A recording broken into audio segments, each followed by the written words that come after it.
Diabetes Connections is brought to you by Animas Corporation, providing insulin delivery products for people living with diabetes and part of the One Touch family. And by Dexcom. Take control of your diabetes with the world's first continuous glucose monitoring system that sends glucose readings directly to your compatible smart device. Live life on your own terms with Dexcom. Hey, it's Stacey. This podcast is not intended as medical advice. You know that. I'm not a doctor. If you have those kinds of questions, please contact your healthcare provider. This is Diabetes Connections with Stacey Sims. This week, sliding down the Titanic, fighting a group of deadly Anchormen, and jumping off bridges and helicopters, meet stuntman Mike Avery, diagnosed with type 1 at age 8. Oh yeah, I often compare jumping off of a 60-foot building to taking a rage bolus, which is when you just send as much insulin as you can because you forgot to take a bolus for your pizza and you're 352 hours later and you know the whole night is going to be this big fight. That's way more scary than stepping to the edge of a building and jumping off once or twice. We'll talk about how Mike handles diabetes on set. Here's some cool showbiz stories. Plus, as we continue our coverage of Bike Beyond, meet Ryan Dunn, diagnosed just a few months before he was due to study in China. He set the bar pretty high for his management. I wanted to figure everything out right now, and I wanted to be perfect. I wanted to be the best diabetic ever. I wanted to have the greatest A1C, spend the most time in range, everything. I wanted to win. Learn how Ryan settled down and found a happy medium, and why he wanted to take part in this cross-country bike trip. Plus, how to say diabetes in Mandarin. It all starts now on Diabetes Connections. Welcome. So glad to have you along for another week of the show. I'm Stacey Sims.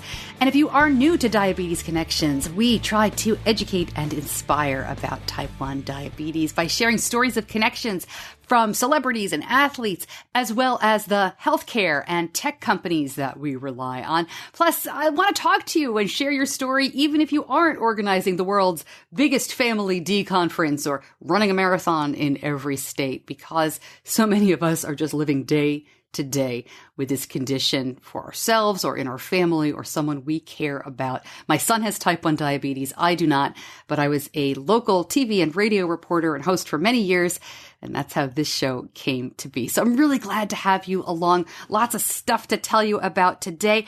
My son is back from camp. I mentioned that on the last episode, and yeah, the laundry's almost done. How about that? Yeah, he goes to another camp later in the summer, so there'll be more packing and laundry to happen then.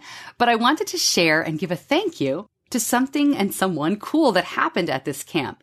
American Ninja Warrior and T1D, Kyle Cochran, showed up to motivate the kids, to talk to them and share his story. And I know many camps are different. You know, they will officially post pictures or give updates. This is just a week-long camp, and they do post on Instagram now, which is new and fabulous.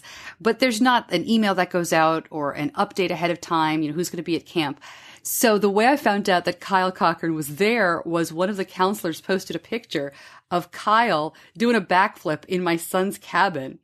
And you see Benny in the background freaking out, you know, just being amazed that this guy can do a standing backflip. So that was so much fun. Big thank you to Kyle. I've reached out to Tandem, that's his sponsor, to see if we can get him on the show. And I really hope that I can do that just to say thanks. And man, is he motivating. Those kids were really psyched to find out, you know, his story. They're not going to go on American Ninja Warrior, but just to know that somebody can do it. How cool is that? And I mentioned running a marathon in every state. Now, if that sounded like I made it up, well, there is a fella, Ross Baker, and he's from here in Charlotte where I live. In fact, I featured him on an episode not too long ago. I call him T1D's Marathon Man. And Ross is running a marathon in every state in the U.S. and Washington, D.C. And when we caught up to him, he was 2 states shy of that goal. Well, guess what? Just a week or two ago, he completed the Mayor's Midnight Sun Marathon in Anchorage, Alaska. So congratulations to Ross. Keep us posted. We want to know when you're going to Hawaii, the last state left. Man, that is such an accomplishment. A marathon in every state in the U.S. He's planning to run the marathon in Maui, I believe, in Hawaii in the fall. I think it's October or November. So we will keep you posted on, I don't even know what to call it, this epic quest. It's unbelievable. So congratulations again, Ross. All right, quick word from Animas, one of our sponsors. And I was really excited to see that with the new insulin delivery system, Animas and One Touch are coming together. I've been happy with Animas and its products for the 10 years we've been using Animas pumps for Benny. We also love the One Touch products that help us make managing his diabetes more simple. Putting those two brands together makes perfect sense to me. Now, One Touch has an even wider range of products available to help people confidently move forward in managing their diabetes. To find out more about Animas, part of the One Touch family, go to diabetes-connections.com and click on the Animas, part of the One Touch family logo. Checking in with Bike Beyond, the cross-country bike trip organized by the cool people at Beyond Type 1. And this week, I'm talking to the logistics coordinator, Ryan Dunn. Ryan is probably the person who was most recently diagnosed with diabetes on the trip, and I'll let him tell more of that story. But to set this up properly, you need to realize that Ryan was born in Singapore. He lived there until he was about 14, 15 years old. Then he moved to the U.S., to Ohio, where his dad grew up, to go to high school in the U.S., and his parents knew they'd come back eventually, and they wanted him to go to college there. But his mom is from China. I think knowing that will help as you hear him talking about languages and why he went to study in China. It's a fun story. It's always nice to talk to people who are doing big things like this. And I can't imagine going to China just a couple of months after a diagnosis, but man, he did it. So I start the interview by asking him about the logistics coordinator position of Bike Beyond, specifically about how they got in touch with people so that they have places to stay along the route. Because can you imagine? I mean, New York to San Francisco, they're not paying for hotel rooms every night. So Ryan talks about how he had sent out, and Beyond Type 1 had sent out this big email blast.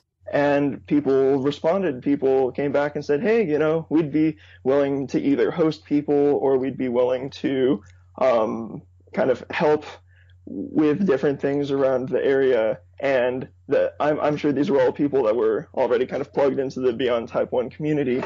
So we've been really fortunate with those places. There are, at least I know in my section of the ride, and I'm sure I can speak for the others as well, where we weren't as lucky. We're kind of out in the middle of some smaller towns that we're passing through that aren't as populated. So that's when the real fun began. We were really grasping at anything. I know that one of the lessons I learned was actually, this is going to sound insane to some of your listeners, I'm sure, but we are staying overnight at a fire station. And that didn't make any sense to me either at first, but I thought about it a bit, and, fire stations have to be, on call 24 hours, if a fire ever came up. So there's always someone there. There's tons of floor space. And fire people, as it turns out, are generally really helpful and have no problem when it comes to things like this. So that's something that caught me off guard. We're going to be staying at least one fire station. That's great. Over the maybe if we're lucky we get the chance to slide down the pole. I don't want to be asking for too much, but wow, wouldn't that be something? So when you said you were in charge of Cleveland and Nashville, not really the parties, you're in charge of the logistics along the way. That's your section. Yes, just about everything in between. Yes. Wow. Wow. And Ryan, you are one of the most recently diagnosed people on this trip, diagnosed in February of 2015, just over 2 years ago. Yeah. So what happened? Oh, gosh. The way that I found out is probably a little different than just about. Well, I won't say too many people, but and we should say you're 21 now, so we were like 18, 19 years old. Yes. Okay. I actually just turned 22. So yeah. My birthday was May 25th, so a couple days ago. But yes, so February 2015, I was getting ready to go on an exchange semester to China. I was just going to be doing some research, take some classes, just get immersed in the culture. I'm also, this might come up later, but I'm just graduated from Georgia Tech with a degree in biomedical engineering. So that kind of ties into the whole story too. Okay. Why I'm real excited about that. But no, so I needed a background, kind of a physical and a blood test to make sure that, just for really administrative purposes. And I wasn't expecting anything. They just drew some blood, and they saw that I had like a fasting blood glucose of 200 something. So I don't remember the number anymore. But they're like, oh, this is odd. We must have gotten your little vial of blood mixed up with someone else's. So did they really say that? Yeah, that was because it was so atypical. Everything else was perfectly fine. Wow. In range, and just my blood glucose was out of control. So they retested, and it was just as high the second time. I think it was higher actually. So at that point, my primary care physician, I'll never forget, this is February 15th of 2015, and he sat me down and said, Ryan, we're pretty sure you have type 1 diabetes. I had no idea what to think. It didn't even really seem real. My mom's family has a slight kind of history of type 2 diabetes. That was somewhere on the horizon for me. I'm sure when I was 30 or 40, that something like that might come up, but never type 1. There's no history in my family at all. It just came out of nowhere. But immediately the question came up. It was this is a week before I was set to leave for China, and he's just like, I don't think you can. It's probably better that you stay back.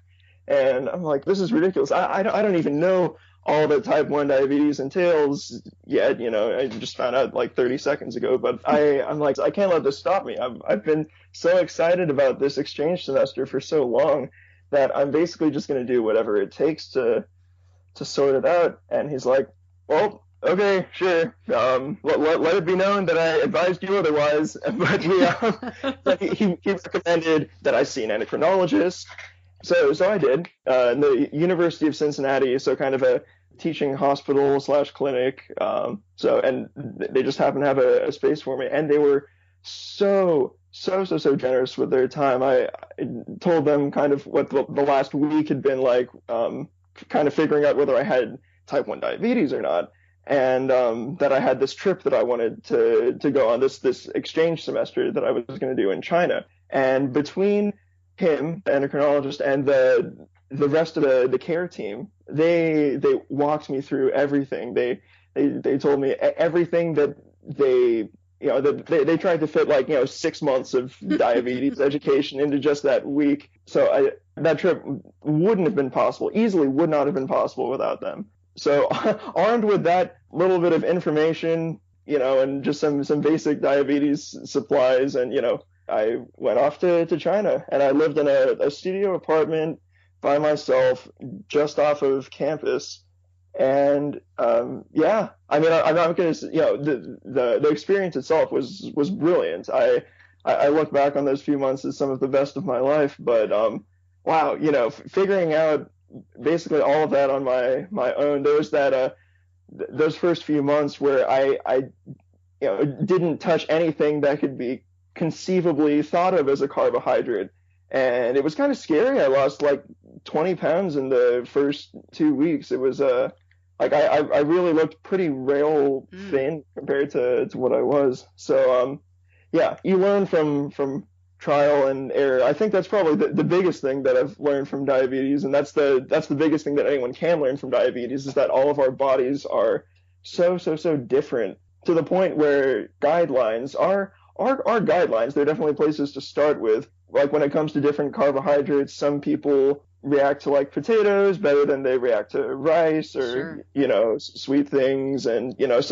artificial sweeteners. Oh my goodness, don't even get me started. Some of them are, some of them are great. Some just roll off your shoulder, but others hit me like a truck. It's terrible. And it's different for all of us. Yep. So wow. just, I mean, when it comes to this stuff, just, I learned that I had to be so patient. I wanted to figure everything out right now, and I wanted to be perfect. I wanted to be the best diabetic ever. I wanted to have the greatest A1C, spend the most time in range, everything. I wanted to win, but Yeah. that's because everything's a competition when you're a college student. Oh man. Oh, you should see. You should be the mother of a toddler. I was going to be the perfect mom, and nothing was going to stop us from having the best, that post checkup, that 3 months later, we were going to rock everything. And then after a while, you realize, like, am I living my life, or am I just looking at numbers? It was crazy. Right. Ryan, when you went to China, did you speak the language? Yes. So I have a funny story with Chinese. I am actually part Chinese. My mother is from China, and my dad is American. So I didn't really speak it growing up, but we didn't speak it at the house at all, because my mother speaks a dialect that isn't Mandarin. So I tried learning it in classes, and somehow I learned the reading and the writing and everything pretty well, but the speaking always terrified me, because I was kind of afraid of making a mistake, or sounding like I wasn't authentic. And that was part of the motivation of this exchange semester that I went on. Like the school was great as well, and I was going to get tons of interesting research experience, but getting the chance to practice my Chinese was huge, in a real environment like that. Did you practice saying I need sugar or give me insulin? Yeah, all the important things. That's funny. Diabetes in Chinese actually literally translates to sugar urine disease. Oh, really? That's like, it's very descriptive. I mean, that's, even someone who's never heard of diabetes, or someone out in like rural or provincial China, if you tell them that you have tongue niaoping, they're like, oh, okay, well, he's got sugar in his pee. I don't really know why, but we can try to help with that. It's cool. So Chinese is such a beautiful language. Can you say it again? What is diabetes in Mandarin? Oh, it's a tongue niaoping. Wow. Yeah. So like literally sugar pee disease. Yeah, well, sure. I mean, yeah, plain straightforward to the point. And you know what? While I was in China, I didn't plan for this. I couldn't have planned for this. Like, wow, the universe is so interesting. But the kind of research that I was doing was in beta cell macroencapsulation, kind of working out the immune problems. So we kind of had the basic prototype figured out, where you've got the little beta cells that you isolate, and then you stick a little packet around it, kind of it's like the size and shape of a little sugar packet or something, which is kind of ironic. And the idea is that you just stick that under the skin, and you have kind of the insulin that's able to leak out, not unlike, as I discovered later, what people like Viasite. Yes, I was just going to ask if that was Viasite or something similar. No. So it's an independent lab in China that was doing a lot of the similar stuff, and I didn't know who Viasite were at the time. So when I got back to the U.S. and they came up in this newsletter I was reading, I'm like, wow, hold on, what? These people they're actually doing this, and they're doing it here, and they're in clinical trials, and this is incredible. So, yeah. But you have that perspective that I think many of us don't, in that there is diabetes all over the world, and there are people working on treatments and cures all over the world. It's easy to forget that. Right. Yeah. No. This is definitely a problem that a bunch of people are trying to deal with. It's not just something that affects us here at home. So. All right, back to the bike ride. Sorry, back to the bike ride. Bike ride. We got way off, but it's so interesting. So, back to the bikes. What have you ever done anything like this before? I mean, even before your type 1 diagnosis? Absolutely not. Like, since we moved here back in my sophomore year of high school, when we moved to the U.S., that was when my dad really started getting into biking. It had never really caught on with me, but he'd go out and do his group rides, and we're fortunate to have this really great bike trail, the Loveland Bike Trail, right by our house, about a mile away. So real easy there. But I'd never really done anything like that. I participated in a couple of other sports while I was in Georgia Tech. My first year I was with the club swimming team, and then my right before I went to China, the first semester of my second year, I decided I was going to try rowing. And oh my gosh, you talk about a difficult sport. That is is absolutely absurd. So I'd been vaguely athletic in my former life. I like that phrase. Vaguely athletic, because really anything with a ball or with a team, really, like, oh my gosh, I was horrendous at football. Sorry, at soccer, and basketball wasn't too great either. Like, I just wander around the court and I'd wonder why people wouldn't pass me the ball, and it's because behind me there'd be someone from the other team just obviously ready to take the ball from me. So I just had real spatial awareness problems. So that's why things like swimming and rowing just seem to work well for me. And now that biking's entered the picture, this is I think one of the unintended consequences here of this whole experience is that I really hope that biking is something that'll stay with me kind of after this ride. After, it'll be something that I'll always be able to do. I talked to my dad about it, and he sees people that are out older than him going on these really pretty intense rides, and it's real, for the most part, it's easy on your joints, and it's great. It's such a great sport. Are you nervous? We're not planned for that. I'm pretty nervous. I am. There are just so many things. Maybe it's part of the whole being on the logistics side of things, but I'm just realizing that there are so many things that we can hardly anticipate. Like we are at the mercy of the weather, traffic. We are there are so many things that even with the best plans, we can't control for. So there's we're going to go in with having planned as much as we can, being as prepared as we can, but ultimately it's going to come up to, it's going to work out, and there's going to be some degree of chance involved. So that's it's beautiful. It's stressful, and it's also beautiful. That's great. Just before I let you go, is there anything that you really want to accomplish on this trip? Is it meeting more people with type 1? Is it just finishing? Is it getting through Nashville? What do you want to accomplish? I think it's still so inspiring to see other people work through this whole, this condition, this type 1. Everyone thinks about it a little differently. There's no, there are infinitely many unsuccessful mindsets, kind of self-defeating attitudes to take, but there is no one correct path. And I'm hoping to see even more of that over this trip. I mean, we all have our off days, but largely speaking, these people are really, they're not just surviving with this condition, they're really flourishing, and they're using these experiences, these hardships that they're going through to really give back in some significant ways. So I just want to meet these people, get as much as I possibly can from them, and offer what little experience I might have, just throw that into the pot. And that's really what I'm hoping to get out of this. I hope that we can all grow from each other here, and use this. We'll be talking about this trip for the rest of our lives. So we're I don't know, I want to make it a good one. That's great. Thank you so much. Yeah, no, thank you, Stacey. Thank you so much for your time. More information about Ryan and everybody on Bike Beyond, just go to diabetes-connections.com.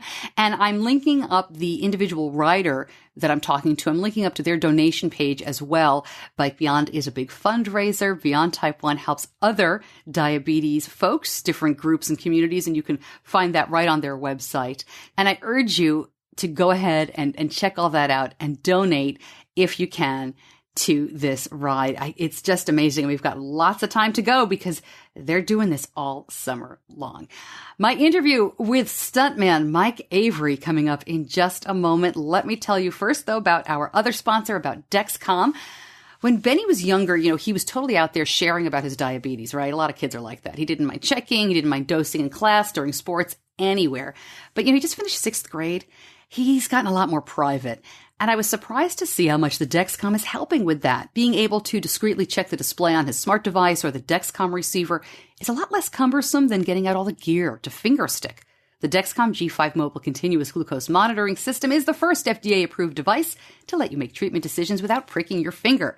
CGM-based treatment requires finger sticks for calibration, may result in hypoglycemia if calibration not performed or symptoms, expectations, do not match CGM readings. For more information, go to Dexcom.com. There are lots of different ways that I find people to talk to for Diabetes Connections. People will email me wanting to come on the show. I will read something or learn of something. Somebody else will pass it along. But a lot of times it's just something I see online that catches my interest. And when I saw Mike Avery on Instagram, I thought, I've got to talk to this guy. Mike's name on Instagram is Go Mikey Go. And he's a professional stuntman. And in addition, he has done Ironman races, and he posts a lot of pictures of himself biking and, not doing crazy things, I would say. He doesn't strike me as reckless at all, but he strikes me as a bit of an adrenaline junkie. So we'll talk about that in the interview as well. He was diagnosed with type 1 when he was already working as a professional stuntman. And the funny thing is, he was diagnosed at age 8. Yeah. He has a great family story. His mom and his dad were in the business, and so he and his brothers were too, from a very young age. And you'll hear all about that. Mike is going to be at Friends for Life next week. That's the big diabetes conference that happens every year in Orlando, and they have some other conferences during the year as well. It's the Children with Diabetes Friends for Life, and I'll link that up at diabetes-connections.com. I'm giving the closing keynote there about making real life connections, because conferences are always fun, right? You meet amazing people and you feel like you're not alone anymore. And then you go home, and where did everybody go? So my speech is all about, and I've done this presentation before, is how to keep those connections going and how to make them once you're back home, because we really need those in real life connections as well. And Mike's going to be talking about, what he does and how he does it. So here's my conversation with professional stuntman Mike Avery. Mike Avery, thank you so much for joining me today. I always feel bad on, when there's a time difference, because you're out on the West Coast and I'm on the East Coast. I know it's really early for you, so thanks for getting up and joining me. It's funny you say you feel bad, but I'm the one that got up early, not you. So you're welcome, and it's a pleasure to be here. So much to talk about with you, but I want to start with something I read, and that is that you may be the youngest stuntman, or that got your start at the youngest age ever. Is that true? Were you like 2 or 3 years old? Tell us that story before we get started. It's an ongoing conversation in my family, as any of the people that can strike down this story I know. So when it comes to age vetting, it's really hard to find anybody younger that I know in the business than me. So at least at the age of 3 in the Screen Actors Guild, I was the youngest performing stuntman. And that was wearing an animatronic suit and running around, a soundstage and some really neat sets, climbing up stairs, pulling an actor, having some gunshots around, jumping off of desks and things like that. So it was what you would expect of a mini action star in the making. And fortunately for me, it got me in the union and facilitated a very lovely career. Do you remember any of it?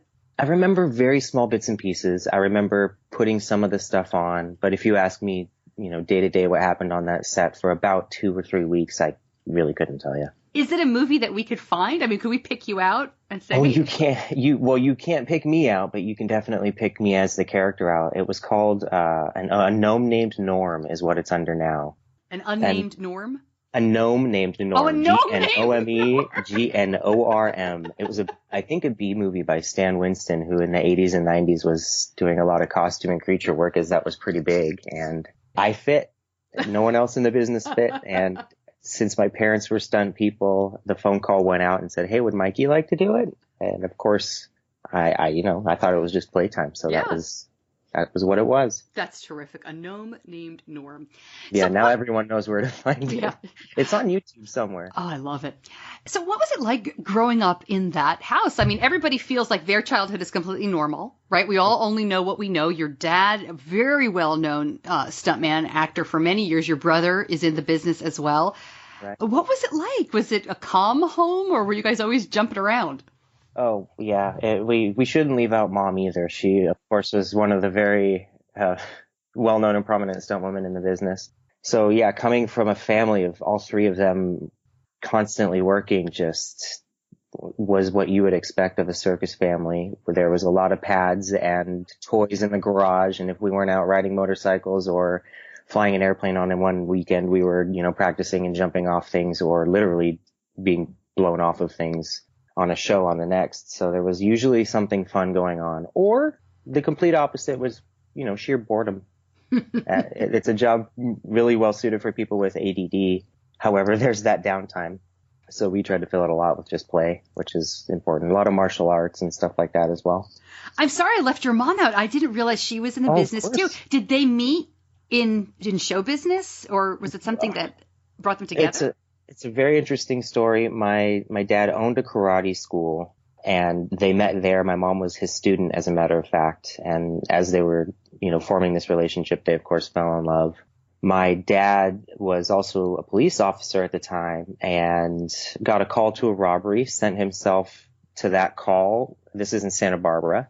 And it was John Travolta's house. So he walks in and helps out John. They become friends, oddly enough. They had some shared interests being pilots and with martial arts and that kind of stuff. And John eventually says to my dad, I don't want you to be a police officer anymore. I'm really worried about you being my personal bodyguard. You flash forward a couple years after he's doing that for him, and John needed a stunt guy. My dad was really good at driving from being a police officer, so they kind of went together. And the day he did his first job, he came in, he walked in the door, he dropped his bag, he looked at my mom and said, "If I'm doing this, so are you." And the rest is history, really.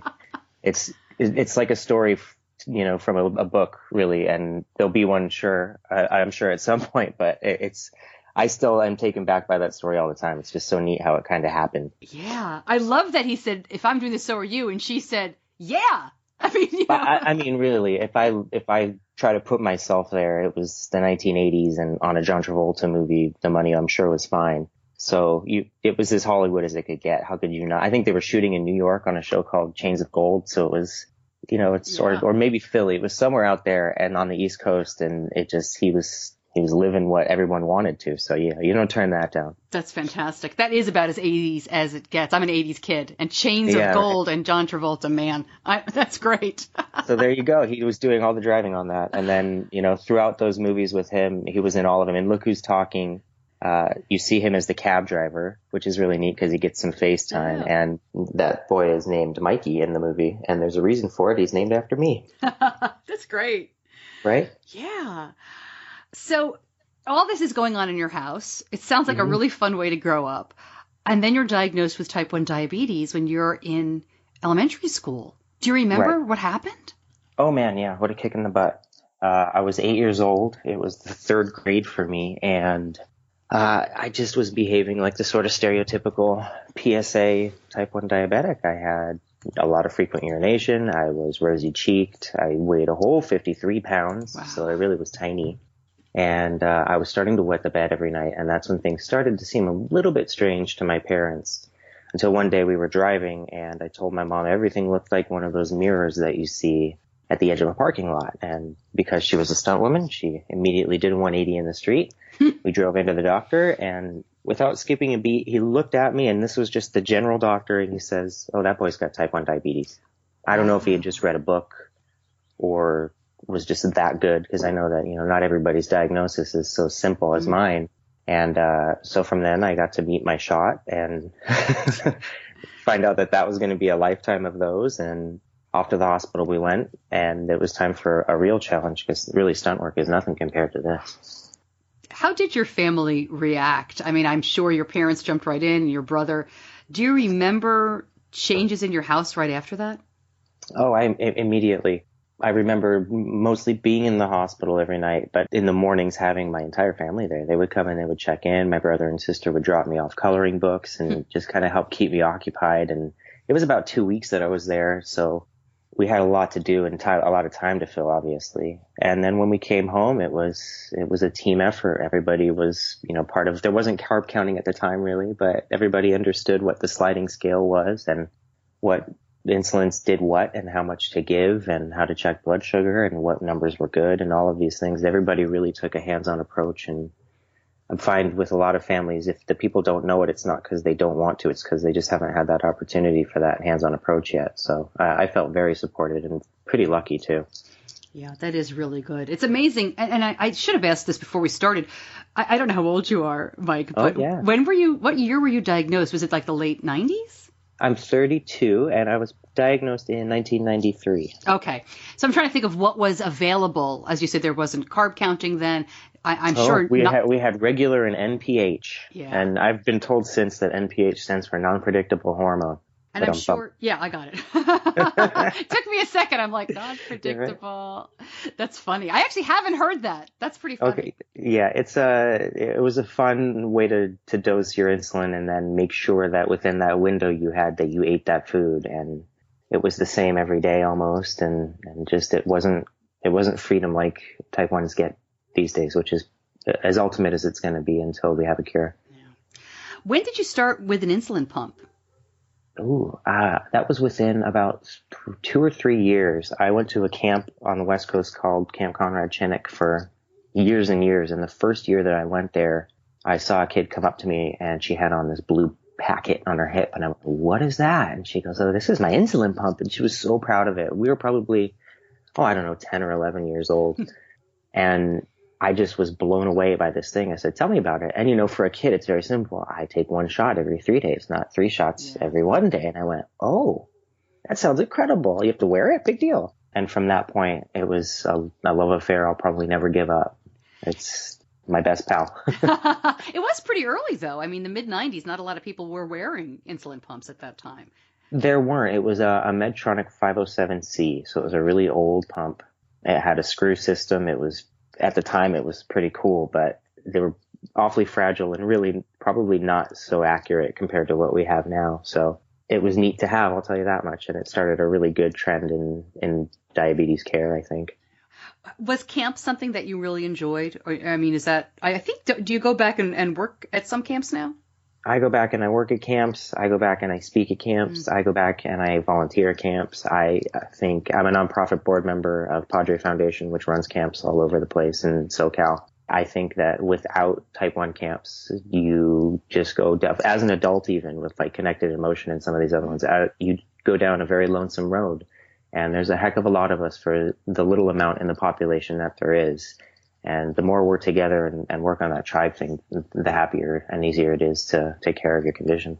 I'm a huge fan of camp. My son has always gone, and it's been wonderful for him. We even have a day camp around here. I believe you can start at 4 years old, which is so great. Okay. It's only a weekend, but it's so wonderful. He's made a lot of good friends.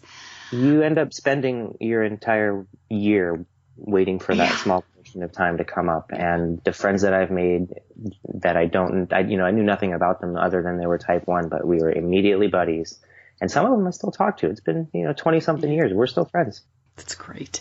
Okay. So coming from a stunt person family and performing at a very young age, did you ever get in trouble at camp for doing stuff maybe you should not have, No, I think I was the shy one. I never went out to the dances with any of the girls. I asked one once, but that was really tough for me. No, I think the ones I went to really gave a lifestyle of fun and adventure, so I really didn't have to try and be the one to stand out. My dad taught me early, don't be too much of a showboat if they're not paying you. That's great. Right? That's great. That's not to say if there was a bridge to be jumped off that I would probably be the one to climb to the top of it. Right.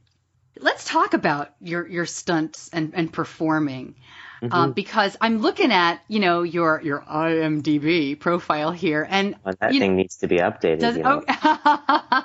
But there's so many movies here. I mean, Titanic and Anchorman, stunts on Anchorman, and Yeah, that was a fun one to work on. Prestige, and I mean, because there's so many movies, and I'll link all your information up, of course, at diabetes-connections.com. But Titanic stands out because, because it's Titanic, but Victor Garber in that movie, the actor who has type 1 diabetes. Did your paths ever cross? No, and had I known that at the time, it could have really changed some things. I bet we'd be friends to this day. I had no idea, and now it gives me such a cool fondness. I just was the one child on the entire stunt crew of 200 people, and he was another big actor, and I'm sure we bumped elbows quite a few times. So what did you do on Titanic? You were a teenager at that time?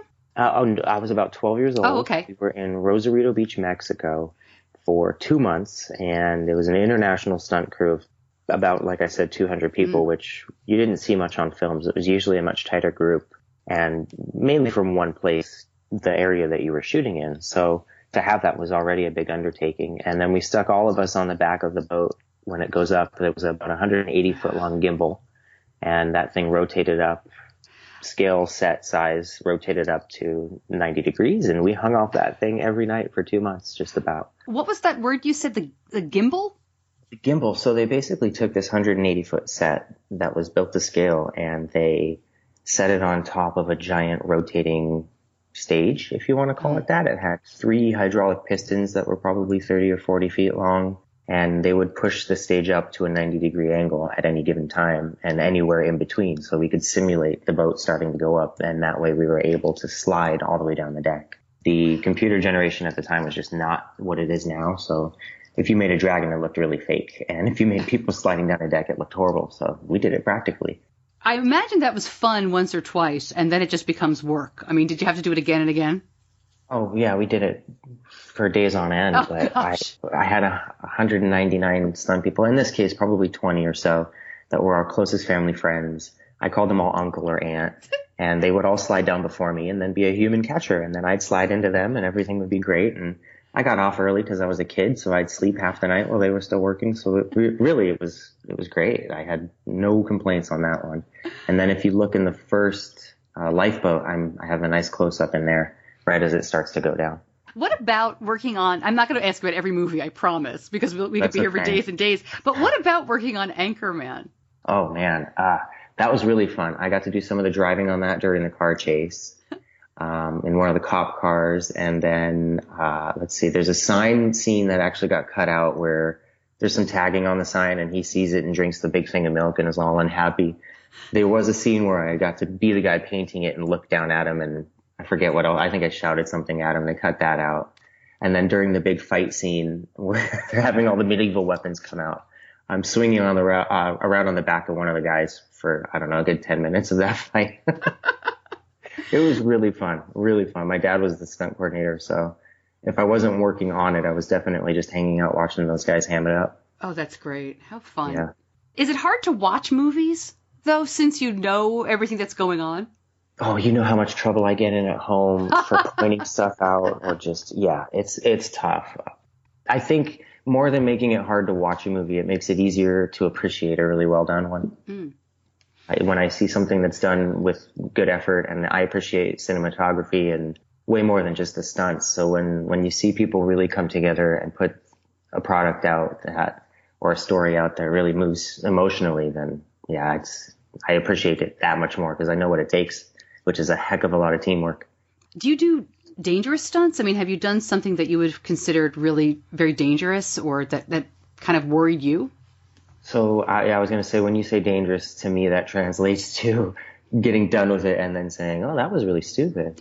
Well, I guess all stunts are dangerous, which is why the actors aren't doing it, which is why you're doing it. But I mean, there's a scale of danger that we would accept that might be different to you guys. Yeah, my level of oh crap is a lot higher than most people's. Just because I know what I'm able to control a little bit more. There's always the rest of the world that's going to do what it does, but I at least know what I'm able to do more than the average person. There was one in particular where my brother, myself, my dad, and another stunt person hung from the bottom of a helicopter on 4 separate ropes.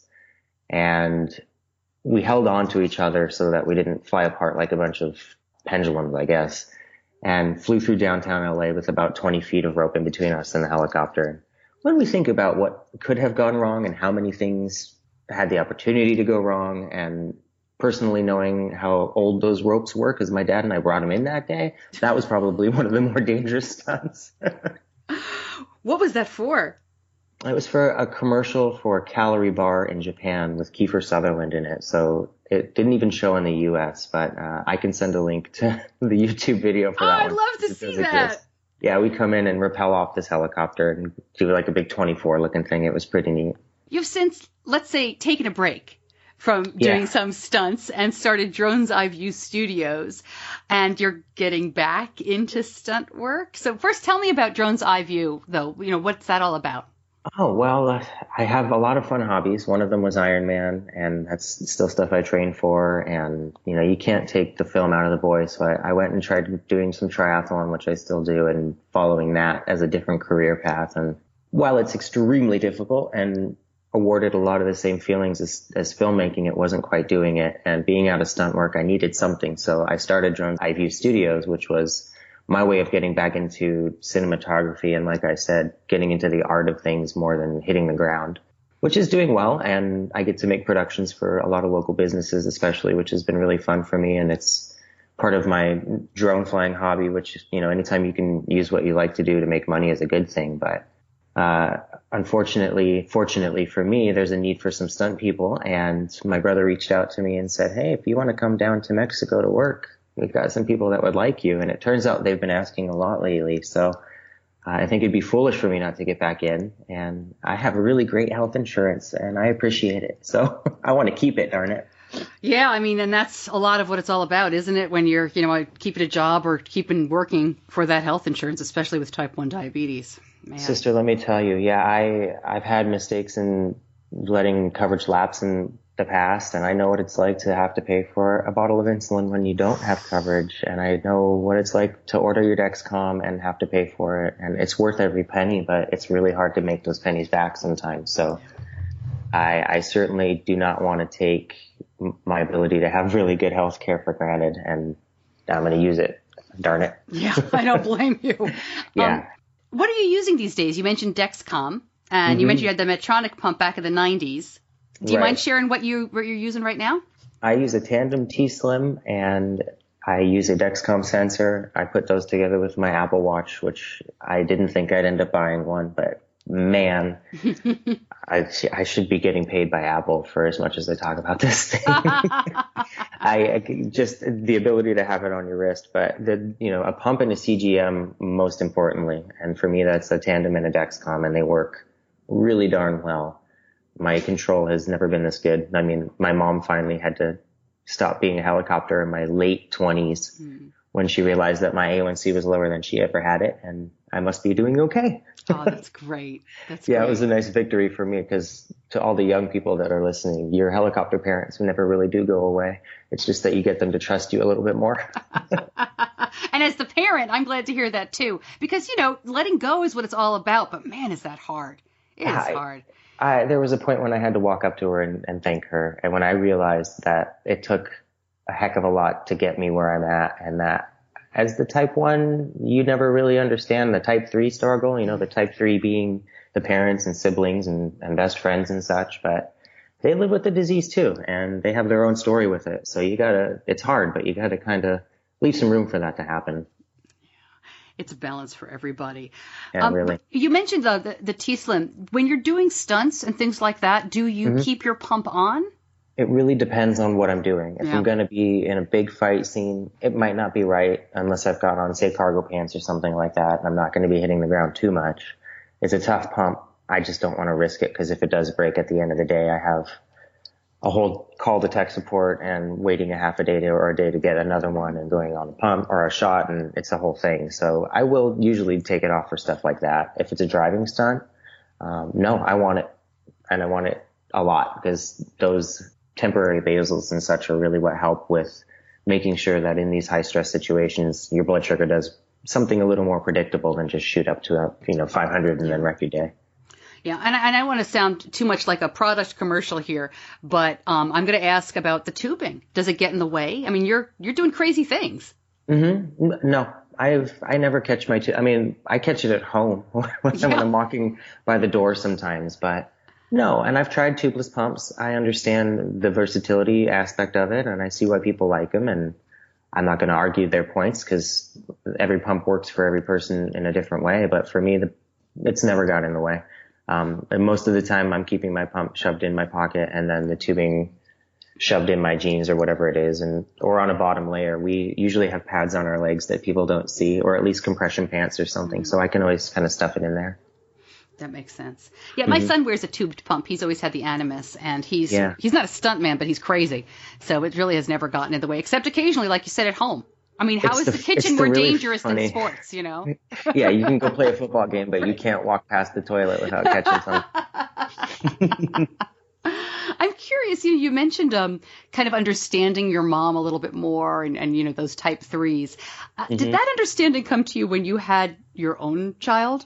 I think that was a big part of it. I think a bigger aspect was attending events as a type 1 adult and seeing the relationships and the dynamic that I had with my family from an outside perspective.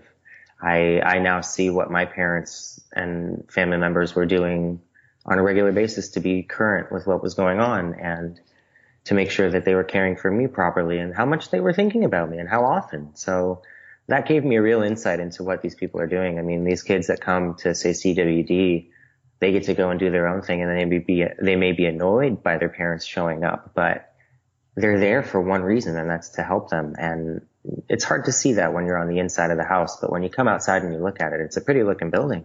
Now, you mentioned CWD, Children with Diabetes, and the conferences that they do. You were keynoting at the conference they had earlier this year in Anaheim, and you'll be hanging out with the teens at the conference in Orlando, and I hope to see you there. We're going to get in a lot of trouble. Why the teens? That is a tough age group. Oh, you can blame lovely Laura Billitudo for that one. I think it's just probably where I'm best suited. I have a lot of energy. I like to play. I think we're going to have a really great time. And, the format this year is that we each, as counselors, get a group that we're going to spend the whole week with. So we're really going to get to know each other and have an impact on each other for the long term. And I think that that's going to be really neat. And ask me at the end of it, I may regret having the teens, but it's better than tweens. I've got one of those at home. So yeah, I was going to say mine's the tween, so I'm not going to worry about you having him. You could get him into shape, though. I bet. Right. Yeah. So your daughter is a teenager. She'll be a teenager in August, and I'm either very ready for it or completely scared. Probably both. I love it. Mm-hmm. What did you talk about in Anaheim? Oh, trust. I think the trust and understanding between parent and kid is really important right now. Burnout is such a big thing in type 1 diabetes, and I don't know that everybody talks about it. I talk about it often. And I think the parents see a lot of these kids having trouble controlling it and understand that they know what the consequences are, but they're just not doing anything about it. And it's hard for them to back off, and that's probably the best thing to do. And the kids only see a helicopter and, like I was just saying, don't understand how much love and compassion is there.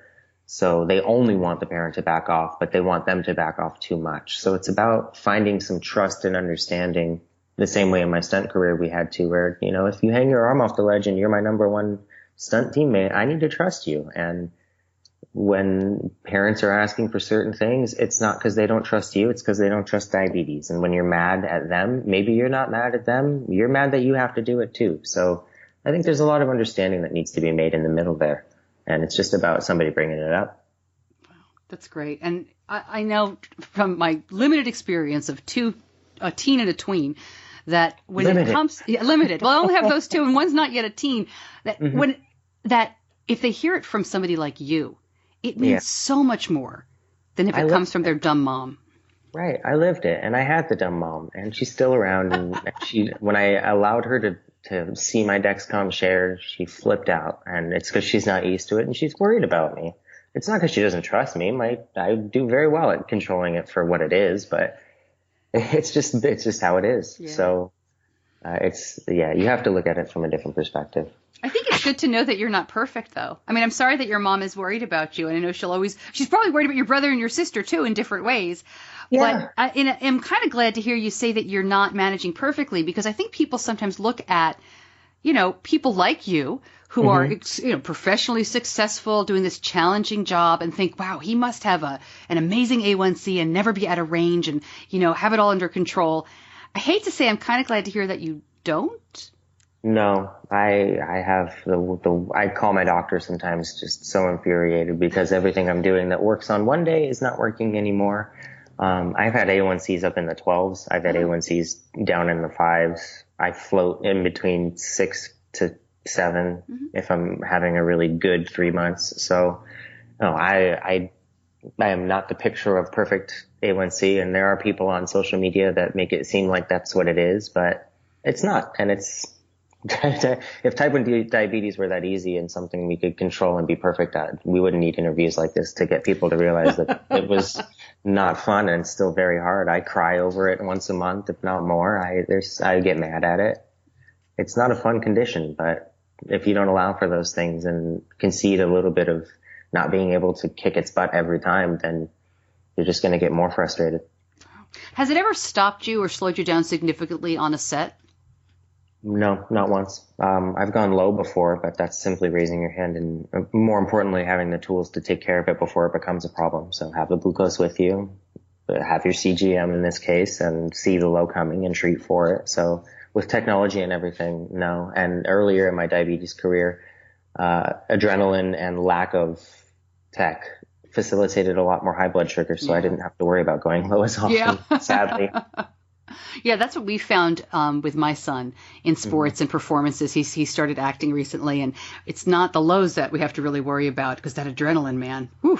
Yeah, that'll really cause a big spike, and you can find a regimen to take care of it, well enough. And then, of course, if you're like us, and by like us, I mean all the type 1s, you're going to dump after all that adrenaline and have a nice, fun, long low. Yes. That's the uncovered cast party afterwards. That's just that. I love talking about the movies. I hope you don't mind if I ask you a couple more questions. Please do, of course. Okay. Yeah. You mentioned earlier that your IMDb biography needed to be updated. The last thing I see here is Magic Mike. And, that's definitely not the last one, but it's on there. Earth, yeah. So tell me about what's been going on since I guess 2013 is the last one they have here. That's, I guess it's close to accurate. That was about when I started my little sabbatical there. There was some Franklin and Bash and a lot of Grimm. I'm not sure if Grimm's on there. A lot of character work on Grimm, which is, 5-hour makeup jobs looking like lions or lizards and then doing a 12-hour fight day and then about an hour to 2 of taking the makeup off for 3 or 4 days in a row, which is actually really, really fun. Is that sarcasm or? No, it's really fun. There was a job we did in downtown Portland. They shoot the show all in Portland, and we were doing a bank robbery essentially. And I had a big AK-47 and I got to run into this bank and unload an entire magazine of ammunition and just kind of be that bank robber. And then we ran out. And when I got on the street, even though there were cops and movie crew and cameras and everything, there was this poor old woman lying on the floor who thought it was real, and a UPS guy with a cart who was ducked behind the cart, praying for his life. It was really funny. Oh my gosh. So yeah, it affords you some really great times. And Grimm is if you don't know, it's a TV show where it's like Monster Hunters, right? Like the Brothers Grimm. Exactly. It's on NBC, and you've got all kinds of, mythological creatures that show up, and these guys essentially go around and find them and take care of them. Wow, that makeup must be amazing, though. I mean, it's so neat. I mean, it takes a lot of time, and sometimes your skin's really unhappy about it. But to really embody a character like that with the team that does it there, it allows you to perform at a completely different level because you're it. Wow.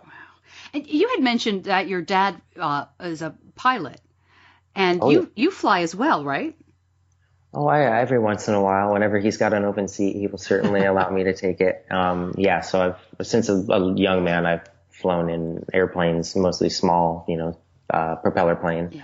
And he got himself into helicopters about 15 years or so ago. And anytime he's got an open seat, I'm flying that darn thing. Well, and I ask because I know there are restrictions for commercial flights in terms of Type 1. Did you have to do anything special in your training for that and learning how to fly and being licensed? For a private pilot's license, you don't need it. I'm not. He's an instructor, so fortunately we don't do anything illegal, but we, at some point I may get my private. It's just so darn expensive. And I see. With the luxury of having a dad that flies and access, I don't have to get that. However, someday when I'm rich and famous and I have to fly in a helicopter, I'll be the one flying it. I love it.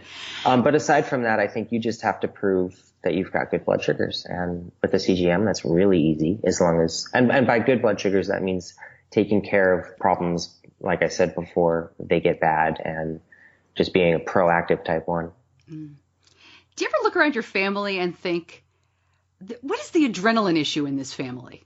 Like what, I'm imagining Thanksgiving at your house. It just seems like there's not a lot of downtime and kind of like calmness.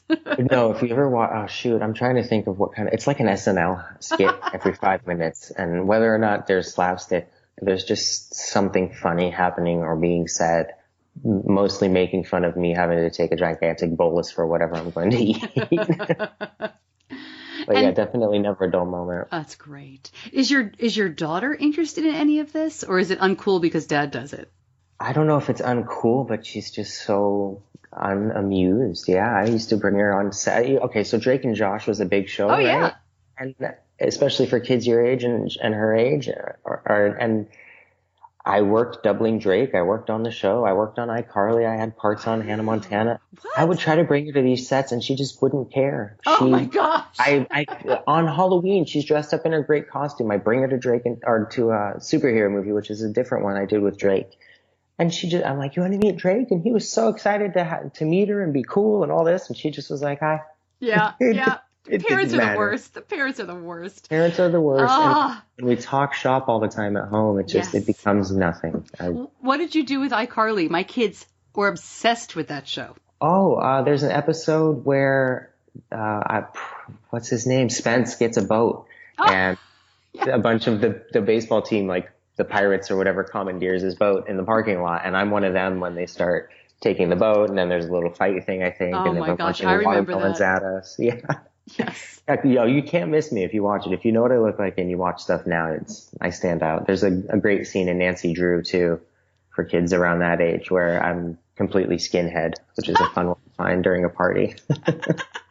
Like the big bully, and they shaved it with a big razor, which was really nice. Funny. That's really funny. What would you like people to know about stunt performing that they really don't know? Oh, well, don't give me a soapbox. Here it is. I'll drag it out over for you. All right, stand on it. I think we like it when people don't know a lot about us, because we're sort of the unsung heroes for the most part. Everyone thinks that, they ask us what's it like to watch the celebrities, but we're the only ones that the celebrities sit down and watch. And stunt people are the only ones that get an applause on the set for the most part, unless the scene is really well done. So we get a lot of gratification from that, and leave us alone. No, not really. Did you ever go ahead. We're not all crazy, I think. And we all don't have, bulletproof vests of no fear and all that kind of stuff. We all get scared, and we're all scared most of the time when we're doing our stunts, and that's what's keeping us fresh and allowing us to keep doing it. And I'm really grateful to it, because it got me ready for doing diabetes, and diabetes has made stunt work really, really easy, because it's way more scary. I wonder, do you say that when you talk to kids? Oh yeah, I often compare jumping off of a 60-foot building to taking a rage bolus, which is when you just send as much insulin as you can because you forgot to take a bolus for your pizza, and you're 352 hours later, and the whole night is going to be this big fight. That's way more scary than stepping to the edge of a building and jumping off once or twice. If there's that we know what can happen. I can miss and go splat. Type 1's ugly. It'll do whatever it wants if you don't do it right. I mean, it's almost predictable, but really it can come in a lot of different ways. So that's way more intense to me, and it affects more people. Yeah. That's an interesting way to look at it, for sure. Mm-hmm. Before I let you go, I have to ask you, you're wonderful. You didn't do a lot of name dropping here. I mean, we all want to know the Hollywood insider story type stuff. Have you ever had a moment where you've been starstruck? I mean, you've talked about all these movies that you've been in and worked on, and the stars kind of watching you. Mm-hmm. Do you ever had a moment for yourself? Yeah, Michael Caine was a big one. He's been around forever. He's so famous. Some of the younger people don't get the reference, but I got to sit with him on the Prestige and talk for about 30 minutes in a director's chair, just he and I. And the next day he remembered my name and he remembered the conversation. And I just was so very impressed and taken back by that. So that was a pretty big one. And meeting Tom Hanks was really neat because he's Tom Hanks. Yeah. So, I mean, I'm able to keep my composure and shake your hand, but it'll get sweaty and it's, oh my God. And if I ever were to meet someone from Star Wars, I'd probably explode. I haven't yet, but that would get me. That's great. Mark Hamill, if you know anybody that knows Mark Hamill. Yeah, we'll see what we can do. Anything else that you wanted to talk about, Mike? No, I think you've done such a great job at bringing up the important points of thank you. Type 1 diabetes and what we all need to be talking about. So, there's more stuff out there that is difficult, but we've got our own difficult ones. So we need to stop hiding from it and not being open about how we feel about it. Well, Mike, I appreciate this so much. It was so much fun to talk to you, and really, I really appreciate how genuine you were in, not sugarcoating any of this. It is difficult, and I look forward to meeting you at Friends for Life. I'm sure the kids are going to really enjoy talking with you, even if they might not tell their parents that they did. I cannot wait, and I appreciate everything you're doing, Stacey. This is a wonderful thing, so thank you.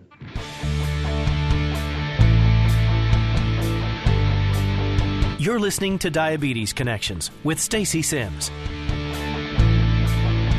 Learn more about Mike, about his drone business, and what he's up to now. I will link it all up at diabetes-connections.com. That's where you can also find pretty much everything we talk about on the show, including Ross Baker, T1D's marathon man, much more about Bike Beyond, and I'll link up some stuff about Kyle Cochran. I talked about him at the top of the show as well. He has been on American Ninja Warrior. It is a busy summer. Let me know what you're up to. Drop me a line at stacy@diabetes-connections.com.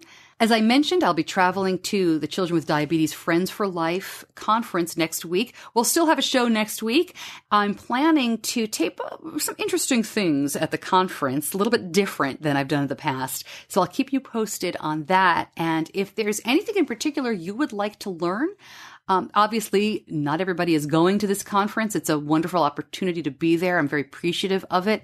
But I want to bring back as much information for you as I can. So I'll keep my eyes and ears open. But let me know if there's something specific you'd like to see. And as always, follow on social media, Stacey Sims or Diabetes Connections. And boy, I didn't even mention the app this episode.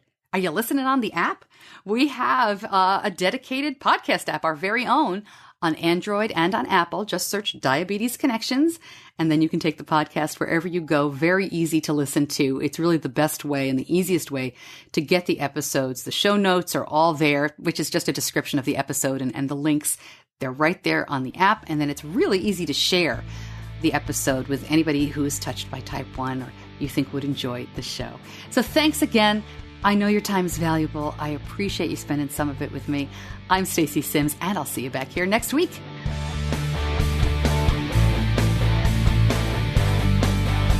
Diabetes Connections is a production of Stacey Sims Media. All rights reserved, all wrongs avenged.